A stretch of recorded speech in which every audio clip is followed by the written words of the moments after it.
Can I use I and we in academic writing? That's a question I get all the time from students. And let's just first focus on I and see what we can make of this. Okay, so we have the pronoun I, and a lot of students learn from their teachers that the pronoun I is not objective. It's not objective. In other words, an essay should be somewhat scientific, it should be a little bit distanced, it shouldn't be just your personal expression. So to avoid subjectivity, teachers tell students to not use I as much as possible. Now there's some truth to that in the sense that you don't have to overuse I, and often you can do without it. But at the same time, this leads to a lot of trouble, I think, because it's very difficult to write without using some kind of pronoun, and it feels a bit artificial. It feels like a strange kind of rule. I should also point out that increasingly, instructors are becoming more tolerant towards I. This is going to depend on the discipline, obviously, and the teacher. So in some fields, history is a common one, the sciences are common as well. I is still frowned upon. But in other fields, English, for instance, the use of I is more common and is acceptable, if not preferred. So there's a range here, and I think you have to be very conscious of the discipline that you're in. Now, if we are going to be more tolerant, it doesn't mean that we have to accept every last use of I. Okay? So watch out for uses that are unnecessary. And an example would be a phrase like I think that. This one you can often do without. Is this one really necessary? We know that the essay is your thought, and so you can simply say what you think instead of saying, I think that.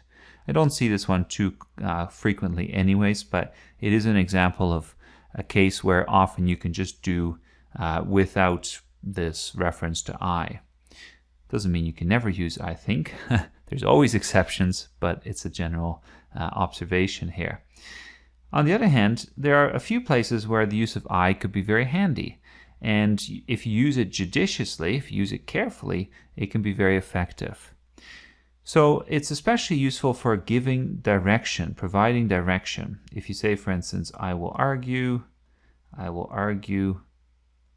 that this or that, that's totally fine in terms of introducing new material, introducing your thesis, introducing a shift in direction.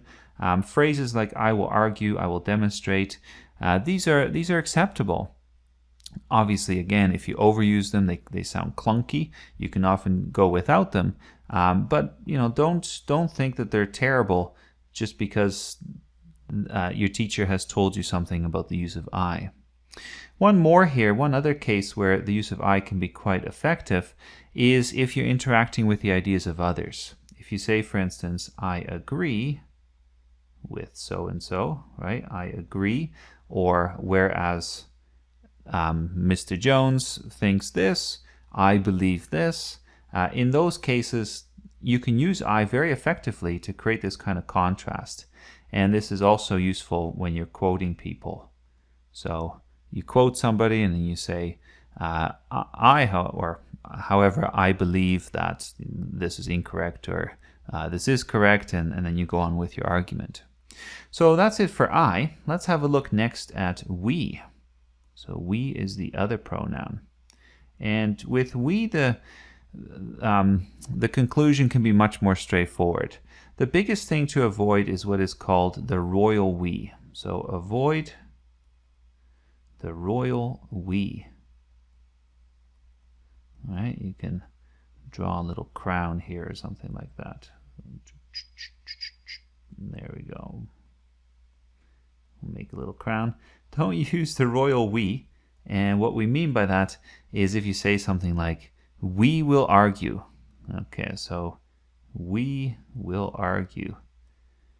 If there's only one of you, if that really just means I will argue, then that sounds very pompous, and you don't want that. On the other hand, if you are a group of authors, then we is acceptable because there are actually multiple people, and so we is not falsifying the case. The way you can use we then is in an inclusive way. And I've just given you one example of that where we will refer to a bunch of authors, but there's another form of, or another use of we that is also inclusive. And this use of we has to do with you and the reader. If you say, for instance, we will discover over the course of this paper, etc., we will discover, then this can actually refer to I plus the reader.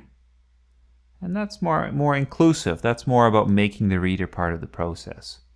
So that's it for I and we. Hopefully that gives you a sense of the range of what's acceptable.